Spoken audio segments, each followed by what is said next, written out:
How's your wife and my kids? It is day one of the Major League Baseball winter meetings in Nashville, and the Juan Soto trade rumors are in full bloom. Plus, Bob Nightingale says the Yankees are the favorites to sign Yoshinobu Yamamoto. And finally, could Kevin Kiermaier be a Yankee before the meetings are over? Strap in! It's a winter meetings episode of NYY Recaps. Welcome to Yankee Stadium. New York City. Just when they thought I was out, they pull me back in. All right.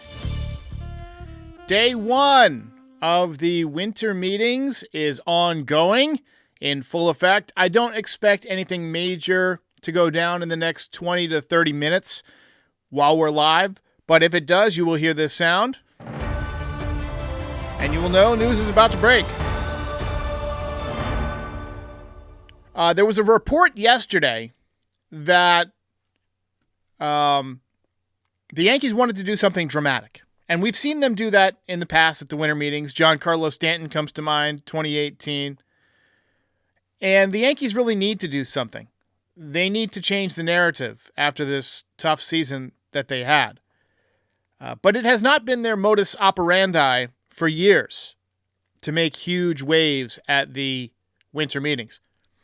So my plan is to do a show as quickly as possible if any news breaks.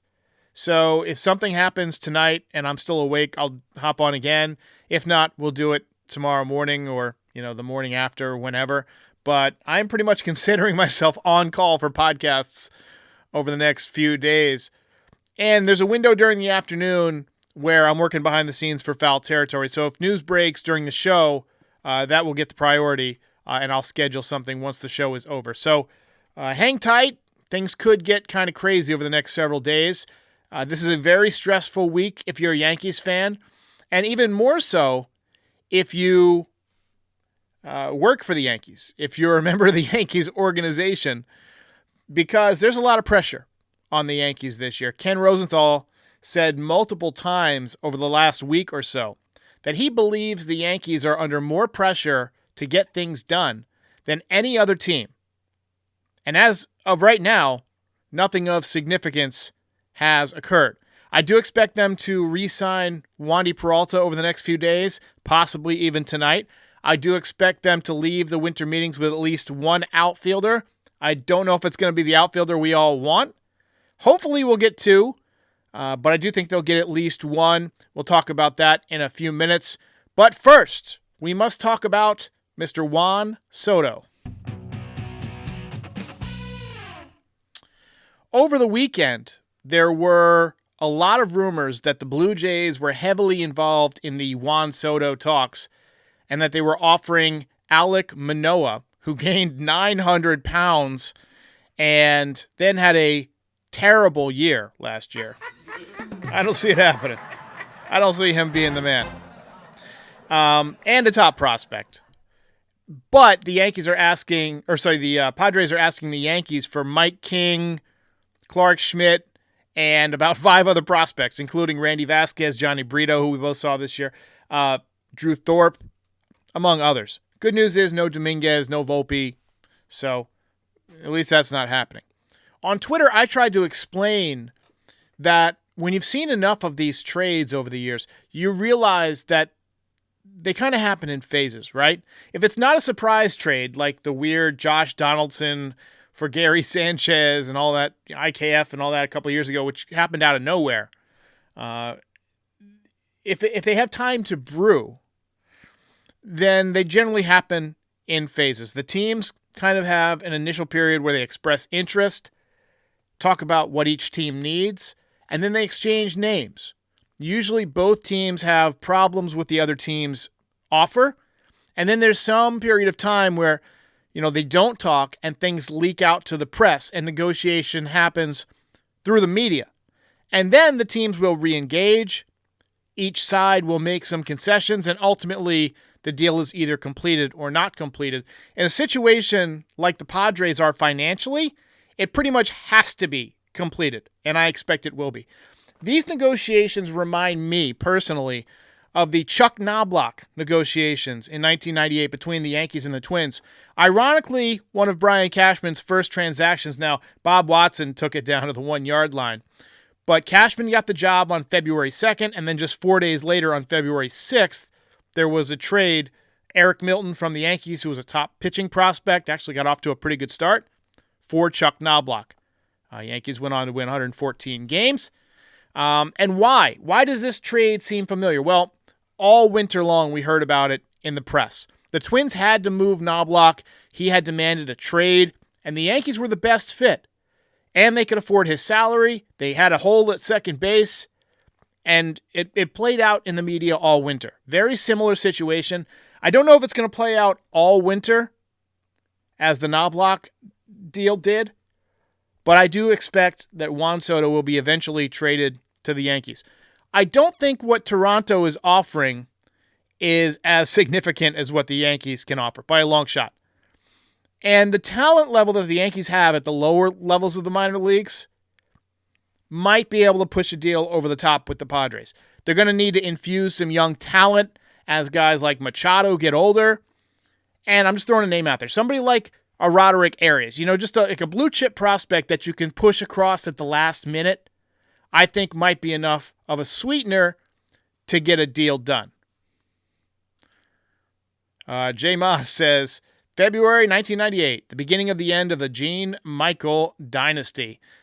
I don't know if that was the beginning of the end. It was neither the beginning nor the end, because in 96, the Yankees won the World Series with a team mostly constructed by Gene Michael, and then they won it in 98, 99, and 2000. So not quite sure I get that one.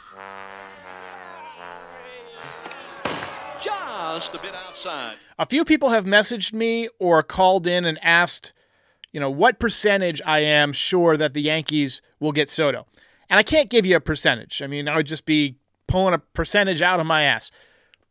But, because I'm not in the negotiation room, I kind of have to put myself in their position. What are those negotiations like? And I'm confident that these two guys who are professionals are going to come up with some kind of a deal that works for everybody. AJ Preller's not stupid. Brian Cashman's not stupid, even though a lot of us like to say that he is.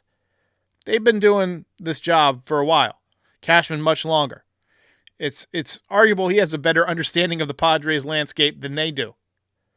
So I do think ultimately it gets done. They asked Aaron Boone on the Hot Stove Show tonight, what he thought about Soto. And his quote was that he's a great Padre right now. We'll see what happens as the week unfolds. But all I can say is that he is a pretty special player. I wholeheartedly agree. Dr. Hitskin says 81.1%. Look, I thought it was interesting that Boone said as the week unfolds, right? He didn't say talk to me in 2 or 3 months and I'll see where we're at.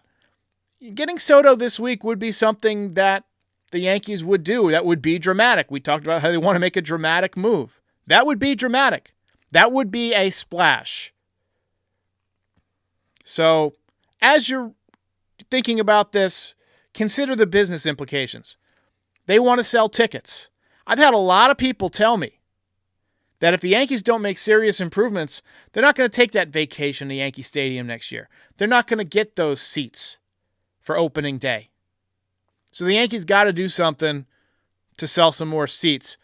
We got a voicemail here that we want to play. This one is about Juan Soto. Hey, Derek, it's Aaron. And I'm sure everyone's heard of the Juan Soto trade package nonsense that we've heard from San Diego. I think everybody knows at this point this is just San Diego trying to drive a hard bargain. They try to see what they can get, trying to drive up the price, knowing that they are playing a game of hot potato, knowing that if they don't free up payroll, they're going to be screwed out of a draft pick. So what do you think if a trade for Soto would include a package of Clark Schmidt, Randy Vasquez, and Spencer Jones in exchange for Juan Soto, Trent Grisham, and picking up part of Jay Cronenworth's contract, because in my eyes, San Diego's main priority is freeing up payroll. And if freeing up payroll means we have to pick up some of those cap and some of their bad contracts, so be it. What do you think about that? All right. Thank you. Appreciate the call. I think Aaron is 100% correct that the objective for the Padres is payroll flexibility. That's objective number one. And that's somewhere where the Yankees can use their enormous resources as an advantage in taking on some of those contracts. You know, you're not going to take on all the contracts, but you could take on Trent Grisham for $5 million and cut him, and it's not a big deal to the Yankees, honestly. Still got to pay him. But it wouldn't be a huge deal to the Yankees. Appreciate the call there. All right, we are going to take a few comments from the audience, then we'll get to Yoshinobu Yamamoto. It's what it is. What it is. It's what it is. What it is. It's what it is. Jack Amir says Soto will be a Yankee. Book it. I agree. Fire in the console says, I wouldn't trade Spencer Jones for a one-year rental. Doesn't sound like the Yankees are going to have to. Also, everybody just tuning in, we got over 300 in the chat right now. We've got Christmas coming up, and if you want to order some stuff from the merch store, you've seen the URL on your screen, NYYRecaps.shop. This hat is in the store. This shirt is in the store.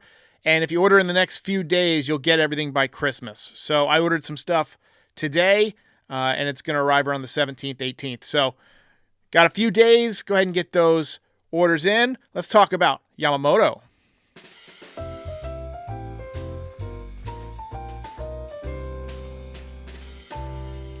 I'm not sure if you guys saw Bob Nightingale's comments about Yamamoto today on Foul Territory, but it aligns very much with what I want to be the truth, so I'm going to go ahead and choose to believe it.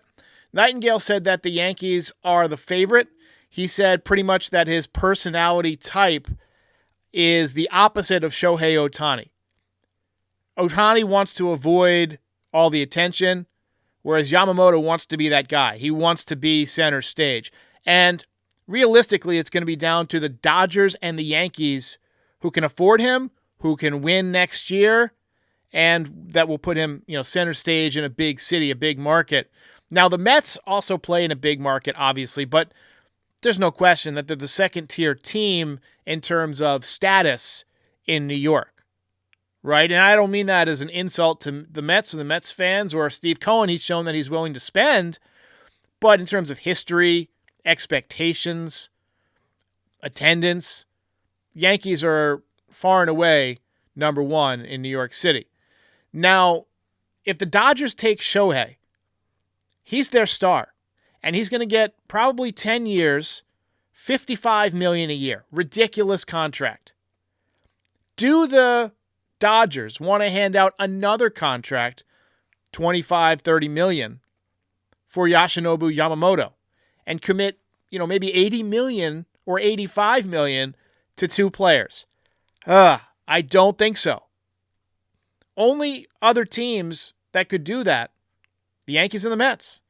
Now, the Yankees have a ton of, let's say, resources that they can use, right? And two of those guys are Hideki Matsui and Masahiro Tanaka. Hey, Derek, this is Thomas M. Palmer. You think they would use Tanaka and Matsui as mediaries over in Japan? They're two of the best players that came out, and they played for the Yankees, huh? And if they could, that would be like the best you could do, really. So, tell me what you think. Have a good day. I think it's a great idea. Thank you so much for the call. I wholeheartedly agree. I know that when Tanaka was a free agent, Matsui recorded a message for him. And, Tanaka said that's part of the reason that he signed with the Yankees as a free agent. You remember it was down to the Yankees and the Cubs. Yankees also gave him an extra year. I think the Cubs were at 6 years. Yankees gave him 7, 155.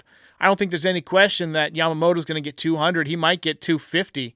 He might get 7 years, $250 million. That is a lot of money for a guy who's never thrown a pitch in the major leagues. But he's 25 years old, and it seems like the industry believes that he's a can't miss.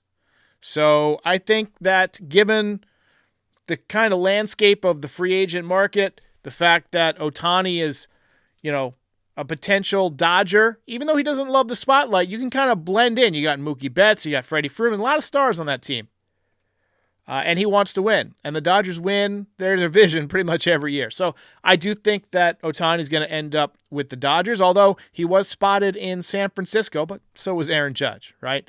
So we'll see what the Dodgers offer him and how that affects the Yamamoto sweepstakes. But right now, I've got the Yankees as the favorite.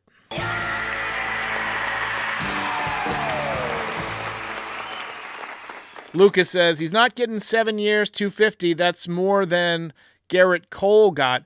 It is, but the landscape has changed. You'll get paid what someone's willing to pay you, and that's just how it is these days. All right, let's take a look at. That's all I have to say about that. Another outfielder besides Juan Soto that I think could end up in pinstripes. All right, so Brian Cashman said that he wanted to pick up 2 outfielders. So next we got to talk about Kevin Kiermaier, who I think is absolutely going to sign with someone over the next few days. I think the Yankees are definitely in it. And I think he absolutely fits as a great stopgap until Jason Dominguez can return. Offensively, he's not going to blow the doors off of Yankee Stadium. He hit .265 last year, which is a big improvement for him. And it's also 38 points higher than the team average for the Yankees of .227. Doesn't have a ton of power, just 8 home runs. I think he's the type of guy that if you played in Yankee Stadium, he might pick up 3 or 4 first-row home runs. He just is that type of guy. His WAR last year was 3.9, which is not too shabby. He's a top 3 defensive center fielder in the game. And in my opinion, he's going to be for another couple of years. He can still go get the ball. Still got great reaction time. He's not going to get humongous money, but let's think about what the market is right now. Luis Severino, who had a dog shit season, just signed for $13 million. And last year, Joey Gallo got paid $11 million. So I fully expect Kevin Kiermaier to get at least $15 to $17 million, which sounds like a lot, but that's less than the qualifying offer. If someone is willing to give him 2 years, $30 million, he'll probably take that. But I think the Yankees are going to try and lock him in at about 1 year, about $17.5 million with an option that has a buyout for $3 or $4 million. And I think that would be a nice fit. One thing I've always loved about Kevin Kiermaier is that he is a ball player. I mean, he's a gamer.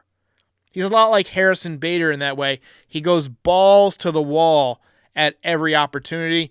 And it's worth noting that last year was his best year offensively since 2017, so maybe he figured something out. I think there's a 100% chance he signs with somebody at the winter meetings, and my guess is it is the Yankees. All right, so let's take a few comments and talk about what you think the Yankees are going to do. Edwin Gonzalez says, I think Trent Grisham has a higher ceiling than Kevin Kiermaier. I like it. Trent Grisham is not a bad pick. He might be the type of guy that just needs a change of scenery. For $5 million, definitely a lot cheaper than what it's going to cost you for Kevin Kiermaier. I haven't looked at his defensive numbers, but someone told me that his baseball savant was off the hook, so I'm going to go look at it real quick, and maybe we'll put it on screen. Trent Grisham. All right, let's put this on screen here. A lot of red. Red is the red means good. And you look at the spray chart, hits the ball to all fields, left-handed hitter, 5'11", 224, so short, stocky, good walk percentage, good range in the outfield. Not a great arm, above average running speed. Hey, if he's just a throw-in, a salary dump, I'd absolutely take him. Tommy Higgs says, what about Shota Imanga?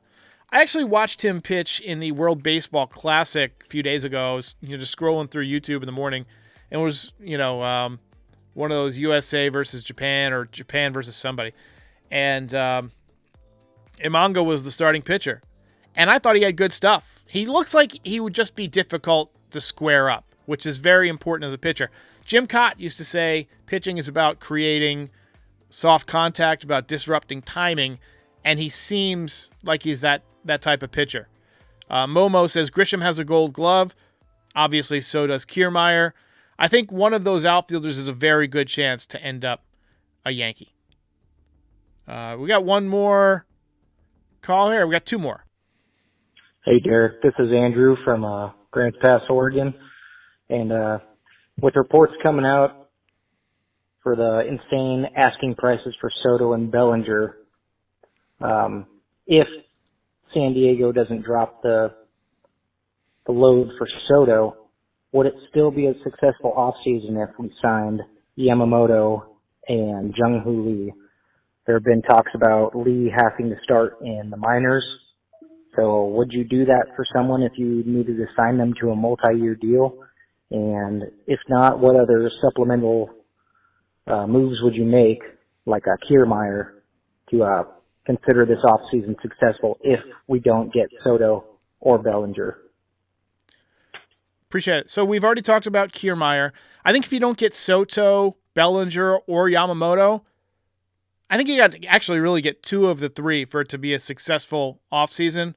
Jung-Hoo Lee, I'm okay with the Yankees signing him, but I had some issues with, what I've seen in, metrics from him recently. I saw that he hit under 200 against fastballs 93 miles an hour and up, which is something that pretty much every major league pitcher has these days. That worries me, a guy who struggles against velocity. But he has a very good hit tool, so maybe he can adjust over time. I do think he might require some time in the minor leagues, though, so that would be unfortunate. And Dr. Hitskins and a few others says, what's the latest report on what Bellinger wants? I have not seen jack about Cody Bellinger other than the Yankees are treating him as a fallback option. My guess is that his agent told him to wait. Wait and see what happens with Juan Soto, and then whoever doesn't get Soto, go talk to that team about a contract. That's kind of how I would do it. Then that team is more desperate, get a bit more money. You're seeing Mike King on your screen right now. I'm really hesitant to trade him in a Juan Soto deal. I have him penciled in right now as the Yankees' number 2, the way he threw the ball down the stretch. I know he only threw 100 innings or something last year. I think he can give you 150 innings at least, and he showed some really dominant stuff this September. All right, guys, thanks for joining. I will be back if something happens, when something happens. Hopefully we'll get some news either tonight or tomorrow. And until then, let's wrap. Farewell and adieu to you fair Spanish ladies. I gotta get out of here! Andrew says Grisham is better than Bowers or McKinney. 100% agree.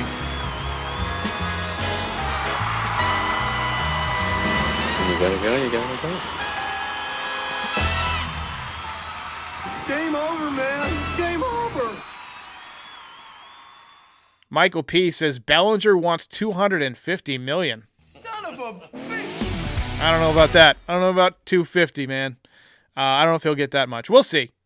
And I agree with Aiden here, who says we need Yamamoto. I think Yamamoto just really rounds out this rotation, gives you a legitimate horse right behind Garrett Cole that, lets you drop Mike King into the number 3 spot. And then you got Nestor Cortez and Carlos Rodon as the lefties, both trying to bounce back from injuries. And hopefully those guys, have rested up and healed up and come into camp in great shape. Saw a photo of Carlos Rodon a few days ago. He looks like he's in great shape. But I'd be lying if I said I was super confident in him. All right, guys. I'll see you next time.